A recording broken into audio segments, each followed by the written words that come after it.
Hi friends. तर आज आमच्या इथे जवळच्याच मंदिरात आरती आहे आणि तिथे ते महादेवाचं मंदिर आहे. तिथे रोज कोणाची ना कोणाची आरती असते.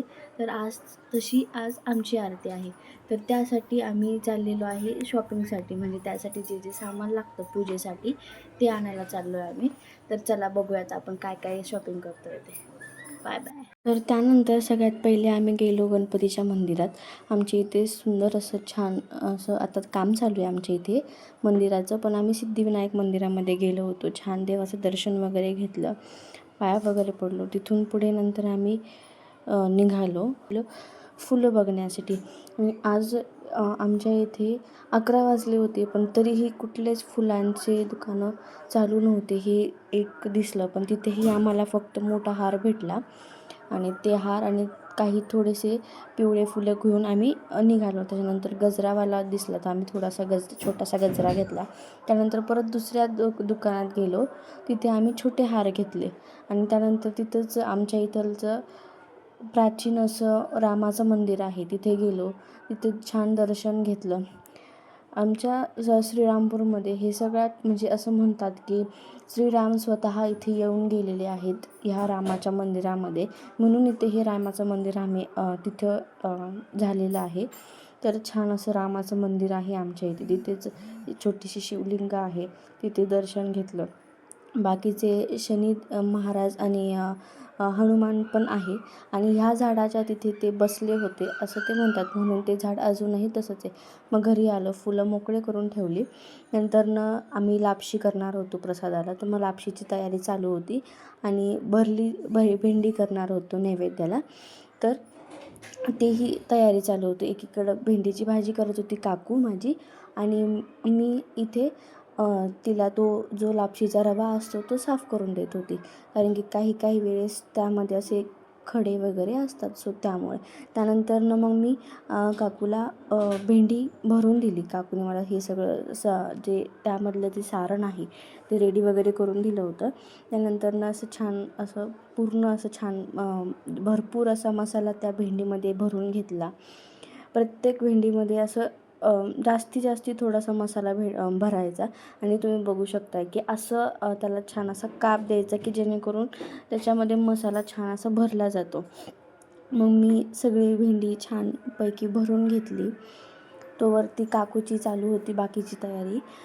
बाकीची म्हणजे हेच की प्रसादाचं वगैरे चालू होतं. पूर्ण नैवेद्याचं ताट रेडी करायचं होतं. अशा पद्धतीने सगळी भेंडी भरून घेतली. तो मसाला तसाच ठेवायचा.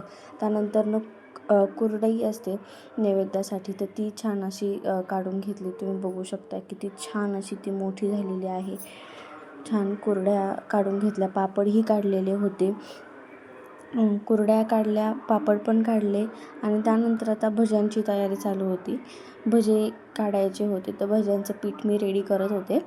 मग पीठ रेडी झाल्यानंतर काकूने लगेच सेम त्याच कढईमध्ये भजे काढायला घेतले आणि त्या तेलातच आपण लगेच भजे काढलेले आहेत आणि भजे एक एक छान असे सोडून घेतले तेलामध्ये. तर तुम्ही बघू शकता छान असे आपले भजे रेडी झालेले आहेत. छान असे टम्म असे फुगलेले आहेत. त्यानंतर आपण लगेचच लापशीची तयारी सुरू केली. आपण लापशी करणार होतो आणि लापशीसाठी मी इथे जे बदाम असतात ते बारीक करत होते. म्हणजे असे त्याचे स्लाईस तयार करत होते. बदाम, मनुके, काजू, अजून बरंच काय काय घेतलं होतं. बडीशेप, अजून नारळाचे छान असे छोटे छोटे काप करून घेतले होते. बघू शकताय तुम्ही की असं छान त्याचे बदामाचे काप तयार करून घेतले होते. लगेचच अलीकडे आपली भाजी पण तयार झालेली होती. भरली भेंडी तयार करणार होतो, तुम्हाला मी सांगितलंच. त्या पद्धतीने अशी भरली भेंडी तयार केलेली होती. तो सगळा जो राहिलेला मसाला होता त्यामध्ये तो टाकून दिला होता. त्यानंतर मी वाती केल्या.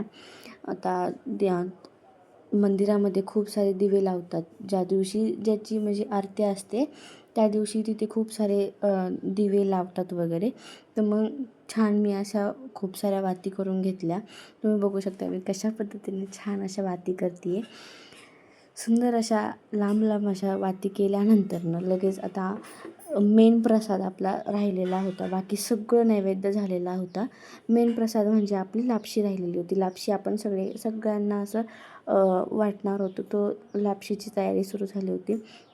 माझी काकू इकडे लापशीचा जो रवा असतो तो भाजत होती आणि त्याला छान असा भाजून घ्यायचा आहे. जोपर्यंत त्याचा तो जो कण आहे तो असा फुलत नाही तोपर्यंत त्याला आपल्याला भाजायचा असतो. त्यानंतरनं गूळ बारीक करून घ्यायचा. गूळ बारीक तुम्ही किसूही शकता, पण इथे थोड्याशा टाईमचा शॉर्टेज असल्यामुळं मग मी तर डायरेक्ट कुटायलाच घेतला. त्यानंतरनं शेंगदाणे भाजून घेतले, तेलात तळून घेतले आणि त्यानंतरनं लगेच त्याच तेलामध्ये खोबरंसुद्धा थोडंसं लाल होईपर्यंत असं छान फ्राय करून घेतलं. आणि खोबरं थोडंसं लाल होत आलं की जे काही आपण ड्रायफ्रूट्स जे काढून ठेवलेले आहेत त्यामध्ये मी तुम्हाला सांगितल्याप्रमाणे बदाम, काजू, तुमच्याकडे जे जे असेल ड्रायफ्रूट ते सगळे, खोबरं आणि मनुके हे तर कंपल्सरीच असतं. त्यानंतरनं जे आपण शेंगदाणे आणि तो रवा भाजून घेतला होता तो आपण त्यामध्ये टाकून घेतला आहे आणि त्याला एकजीव करायचं आहे. ते सगळं एकत्र करायचं आहे, मिक्स करायचं आहे. त्यानंतरनं परत त्याला 2 मिनटं तसंच फ्राय करायचं आहे. त्यानंतरनं गरम पाण्याचा इथे उपयोग करायचा आहे. गरम पाणी नाही वापरलं तर तिथे ती जी लापशी आहे आपली ती चिकट होऊ शकते. त्यामुळे आवश्यकतेनुसार इथे गरम पाण्याचा वापर करत होते. माझी आई आणि काकू दोघीजणी मिळून तिथे लापशी बनवत होत्या आणि तिथे भरपूर असं गरम पाणी टाकलं आहे. मीन्स जेवढी लापशी होती करायची त्याला जेवढं आवश्यकता होती तेवढं पाणी टाकलेलं आहे. त्याच्यानंतरनं थोडी लापशी शिजत आल्यानंतरनं आपण त्यात जो गूळ बारीक केलेला होता तो त्यात टाकून दिला आणि म्हणजे आपलं तुम्हाला जर का असं पूर्ण मेजरमेंट हवं असेल तर तुम्ही मला सांगू शकता कमेंटमध्ये, मी तुम्हाला नक्की सांगेल. तर जेवढी लापशी होती त्याच्या अंदाजाने तिथे गूळ टाकलेला आहे आणि पुन्हा एकदा त्याला छान मिक्स करून तो गूळ पूर्ण तिथे मेल्ट होऊस तरी तर माझी आई बनवत होती आणि पूर्ण तो जो गूळ आहे ते मेल्ट होऊस तर त्याला मिक्स करत राहायचं आहे. नंतरनं परत आम्ही थोडंसं पाणी ॲड केलं होतं कारण की ते पाणी जरासं कमी वाटत होतं. आणि इथे तुम्ही खाण्याचा रंग जो असतो केशरी रंग तो तुम्ही यूज करू शकता. आता माझ्याकडे केशरी रंग नव्हता, मग त्यामुळे मी केकचा जो माझ्याकडे येलो रंग होता तो मी त्याच्यामध्ये टाकला, पिवळा रंग. कारण की खरं तर केशरी रंग टाकतात, बट केशरी रंग सध्या माझ्याकडे नव्हतं तर आम्ही येल्लो रंग टाकला. त्यानेही ती लापशी खूप सुंदर अशी दिसत होती. केशरी रंग नसल्यामुळे पिवळा रंग होता, तर मग त्यामुळे तो काही जास्त टाकला नाही, थोडासाच टाकला. तरीसुद्धा तुम्ही बघू शकता छान असा रंग आलेला आहे लापशीला. सुंदर अशी ती लापशी दिसत होती. त्यानंतरनं अशी जेव्हा त्याला छान अशी उकळी वगैरे यायला लागते त्यानंतर त्याच्यावरती छान एखादं मोठं असं जे त्यावर बसेल असं ताट ठेवायचं आणि त्याला थोडीशी छान 1-2 वेळा वाफ काढत राहायची आणि मध्ये चेक करत राहायचं आपल्याला खाली लागली नाही पाहिजे. त्यानंतर मी इथे केलं पूजेचं ताट रेडी केलं. तर त्यासाठी आता महादेवाचं मंदिरात आम्ही जाणार होतो त्यामुळे हरभऱ्याची डाळ, मुगाची डाळ, मूग पुरणे लागतात, मुगाची डाळ लागत नाही, मूग पुरणे लागतात, अख्खे तांदूळ लागतात, अष्टगंध किंवा आपल्याकडे जो लाल रंग असतो तो घ्यायचा. त्यानंतर भस्म, डमरू आणि रुईचे थोडेसे फुलं घेतले होते. हे गंगाजल आहे. गंगाजल नंतरनं सुपारी ठेवावी लागते एक आणि अगरबत्ती, दिवा. नंतर त्यात गोकर्णाचे पण फुलं ठेवायचे आणि मग नंतरनं मी फुलांचे जे आपण फुलं आणले होते, मी बाहेर म्हणजे गावातनं जे फुलं आणले होते ते मी छान एका ह्याच्यात ताटात काढून घेत होते. जे फुलं आपण आणले होते, हार आणले होते, हा मोठा हार आणला होता, तर ते सगळं एकत्र एका ठिकाणी ठेवलं म्हणजे वेळेला आपली घाई होत नाही. आणि जेव्हा आपल्याला मंदिरात जायचं होतं तेव्हा खूप घाई होते. शृंगार पण करायचा असतो, सगळं नैवेद्याचं पण बघायचं असतं, द्रोण पण रेडी करायचे असतात, त्यामुळे खूप घाई होते. त्यामुळे ती घाई होऊ नये म्हणून मी सगळे छान एकत्र फुलं करून ठेवली. तर इथे मी गुलाबाची फुले, मोगऱ्याचा हार, इथे बाकी बरेच फुलं आहे. तर काहींची नावं मला माहीत नाही आहे. त्यानंतर नैवेद्य भरायला घेतला. नैवेद्य भरण्यासाठी जे आपण नैवेद्यासाठी चपाती केलेली असते ती चपाती, त्यानंतर भात केलेला होता. भातावरती वरण आणि तूप टाकली आहे. त्यामध्ये जी की आपण बनवली होती भरली भेंडी ती टाकलेली आहे. त्यानंतर जे आपण भजे काढलेले होते तेही तिथे ठेवून घेतले. असं भरगच्च असं ताट वाटेल म्हणून असं सगळं छान अशा पद्धतीने मांडून घ्यायचं ताटामध्ये. आणि ताट मांडण्याची पण एक पद्धत असते. सो त्या पद्धतीने आपल्याला होईल तसं छान ताट मांडून घ्यायचं. नंतर पापड, कुरडई, 2 प्रकारचे पापड होते की उडदाचा पापड आणि तांदळाचा पापड, दोन्ही पापड तिथे ठेवून घेतले. कुरडई ठेवून घेतली. नंतर काकडी ठेवली. सॅलेड काहीतरी ठेवायचं असतं, मग तुम्ही त्यामध्ये काहीही ठेवू शकता. नंतर इकडे आपलं ताट रेडी होऊस तर आपली लापशी ही तयार झाली होती. तुम्ही बघू शकताय सुंदर अशी झालेली आहे आपली लापशी. थोडंसं पाणी त्यामध्ये अजून बाकी आहे. मग ते अजून थोडंसं तशीच वाफेत ठेवली ना की ते सगळं पाणी ॲब्झॉर्ब होऊन जाईल त्यामध्ये. सुंदर असा रंग आलेला आहे. खूप छान अशी दिसते आहे आणि झाली पण खूप सुंदर अशी होती. त्यानंतर त्यामध्ये सगळं असं छान दिसतंय भरपूर क्वांटिटीमध्ये. शेंगदाणे, खोबरं वगैरे असं छान असं ठेवायचं. नंतर आपल्या त्या ताटामध्ये फक्त लापशीच राहिली होती ठेवायची, गोड पदार्थ. मग लापशी पण त्या नैवेद्याच्या ताटामध्ये ठेवून घेतली. आणि फायनली आपलं रेडी झालेलं आहे नैवेद्याचं ताट. सगळं छान असं सुरेख असं दिसतंय. आणि असं देवालाही असं ते छान असं ताट बघून असं छान वाटलं पाहिजे. हे सगळं आपल्या मनाची भावना आहे, पण तरीही मी असंच सांगते. नंतर तुम्ही बघू शकताय की लापशी सगळी झाल्यानंतर त्यामध्ये फक्त विलायची असते, विलायची आणि त्याची पेस्ट राहिली होती टाकायची. मग ती टाकून घेतली विलायचीची पेस्ट. आणि आता जी मगाशी थोडंसं पाणी दिसत होतं तेही सगळं ॲब्झॉर्ब झालेलं आहे. मोकळी अशी आपली लापशी तयार झालेली आहे. पुन्हा एकदा ते जी आपण पेस्ट टाकलेली आहे ती सगळीकडं छान मिक्स झाली पाहिजे. त्यासाठी सुंदर अशी सगळीकडनं त्याला मिक्स करून घ्यायची. आणि आता सध्या खंडोबाचे नवरात्र चालू आहेत. सो त्यामुळे खोबरं भंडारा आणि खोबरं, हळदीचा भंडारा आणि त्यामध्ये सुपारी, असं म्हणजे आमची आजची जी थीम होती ती त्यावरच डिपेंड होती. तुम्हाला पुढे कळेलच, तुम्ही व्हिडिओ पूर्ण बघा. आजची जी थीम आहे ती जे खंडोबाचे नवरात्र चालू आहेत त्यावरती आधारित आहे, जी आम्ही मंदिरात करणार आहे. तर तुम्ही पूर्ण व्हिडिओ नक्की बघा. त्यानंतर आम्ही आलो महादेवाच्या मंदिरात. आमच्या इथलच्या महादेवाच्या मंदिरात आलो. छान असा बघू शकताय तुम्ही शिवलिंग छान अशी दिसत होती. त्यानंतर सगळं निर्माल्य एका साईडला ठेवून दिलं. नंतर छान जी महादेवाची शिवलिंग होती त्याला छान स्नान घालत होतो आम्ही सगळेजण मिळून. आणि सगळे छान असा सगळीकडनं छान त्याला स्नान घातलं महादेवाच्या शिवलिंगाला. आणि मग नंतर सुंदर असं त्याला स्वच्छ करून घ्यायचं सगळीकडनं, जे ती ओली राहिली नाही पाहिजे. सो त्यामुळे ती पूर्ण कोरडी करून घेतली.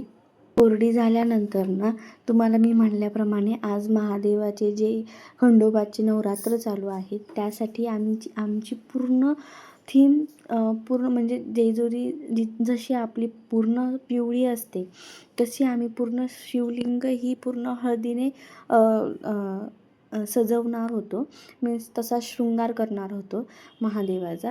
आता पूर्ण जी शिवलिंग आहे ती सगळीकडनं छान हळदीने लेपून घेतली. सगळीकडनं हळद छान अशी स्प्रेड करून घेतली. सुंदर अशी तुम्ही दिसतीये, बघू शकताय तुम्ही, सगळीकडनं हळद लावलेली आहे. आणि त्यानंतर आता मेन शृंगार म्हणजे देवाचा म्हणजे त्या महादेवाचा गंध वगैरे ह्या बाकीच्या गोष्टी आता आम्ही करणार होतो. तर आता जे विड्याची पानं असतात, विड्याची जी पानं आहेत ते तिथे साईडला ठेवणार होतो, कारण की पूर्ण शिवलिंगी पिवळं होती. तर थोडंसं त्याला असं लूक येण्यासाठी, महादेवाचं असं छान ती शिवलिंग दिसण्यासाठी त्याला साईडनी असे जे आपले विड्याची पानं असतात, विड्याची पानं मीन्स तुम्हाला माहितीच असेल, अशी दिसतात ती विड्याची पानं. त्यानंतर ते साईडनी अशी विड्याची पानं ठेवली. आणि आधीचे आपण जे खोबरं आणि हळदीचा जो भंडार आहे तो असा मध्ये ठेवला होता, पण ते मध्ये छान नव्हतं दिसत, त्यामुळे ते आम्ही ते चेंज केलं आणि ते सगळे जे मध्ये ठेवलेले आहे ते आम्ही साईडला ठेवलं. साईडला म्हणजे जे की ते विड्याची पानं आहेत साईडला, तिथे आम्ही ते ठेवून घेतलं. मग ते ठेवल्यानंतर सुंदर असं दिसत होतं, तुम्ही बघू शकता, इतकं सुंदर दिसत होतं आणि ते इतकं प्रसन्न वाटत होतं, खूप छान असं मंदिरामध्ये वाटत होतं. एकीकडं भजनं वगैरे चालू होती. त्यानंतर तिथे जी देवाचा जो गंध आहे तो आम्ही लावत होतो. जसा की खंडोबाचा जो असतो असा गंध असतो, म्हणजे तुम्ही बघू शकता मार्तंड भैरवाचा जसा गंध असतो त्या पद्धतीने आम्ही गंध लावायचा प्रयत्न करत होतो. आणि ह्यावरती आम्ही अशी छान फुलं, पिवळी फुलं ठेवून घेतली होती. ती जी की ह्याच्यातली जी गुलाबी कलरची फुलं असतात तीही ठेवली होती, पण आमची थीम पूर्ण पिवळी असल्यामुळे ते आम्ही सगळं चेंज केलं आणि फक्त पिवळी फुलं तिथे ठेवली. नंतर अशा पद्धतीने तो जो मल्हारी मार्तंडाचा जो गंध असतो तसा गंध आम्ही लावत होतो. जे आपण फुलं आणलेली होती पिवळ्या कलरची, त्याची छान अशी चुंबळ तयार केली होती. चुंबळ मीन्स असं छान असं राऊंड त्या जे शिवलिंग आहे त्यावरती असं छान राहील ते असं तसं आम्ही ती चुंबळ तयार केली होती. त्यानंतर रुद्राक्ष माळा होती, ती खूप 108 रुद्राक्षांची ती रुद्राक्ष माळा आहे, ती आम्ही तिथे ठेवलेली होती. त्यावरती ती जी फुलांची चुंबळ तयार केलेली होती ती ठेवली होती. आणि अजून एक रुद्राक्ष माळा होती, ती अशी गळ्यात म्हणजे त्या शिवलिंगात असं छान घातली होती. त्यानंतर अबोलीचे फुलं आणि मोगऱ्याची फुलं ह्यांचा मिळून असा एक छान गजरा तयार केलेला होता आणि तोही तिथे छान असा दिसत होता, त्यामुळे तो तिथं लावला. तशी तर आपली पिवळ्या कलरची थीम होती, पण तरीही ते छान दिसलं होतं, त्यामुळे आम्ही ते तिथं ते लावलं. तर बघू शकता पूर्ण शृंगार रेडी झालेला आहे देवाचा, महादेवांचा. मग त्यानंतर थोडेसे कमतरता वाटत होती म्हणून गुलाबाची फुलंही तिथे ठेवली वरती. सुंदर असं छान सगळीकडून दिसत होतं. आणि जे शिवलिंगाच्या खालचा जो पोर्शन आहे तिथे पण आम्ही म्हणजे तसं आपण शिवलिंगावरती केलं तसंच बाहेरनं सुद्धा केलं होतं. मध्येही हळद टाकून घेतली होती. नंतर सगळ्यांची आरती झाली, सगळ्यांनी आरती केली. मंदिरात खूप गर्दी होती, खूप गर्दी असते आमच्या इथलच्या मंदिरात. सगळेजण जवळपासचे सगळे येतात. नंतर आरती झाल्यानंतर सुंदर असा शृंगार दिसत होता. खूप प्रसन्न वातावरण झालेलं होतं. आरतीच्या वेळेस इतकं सुंदर असं प्रसन्न वाटतं ना. आपली आरती झाल्यानंतर पुढचं मी शूट करू शकले नाही. मग प्रसाद वगैरे सगळ्यांना दिला आणि मग त्यानंतर घरी वगैरे आलो. थँक्यू.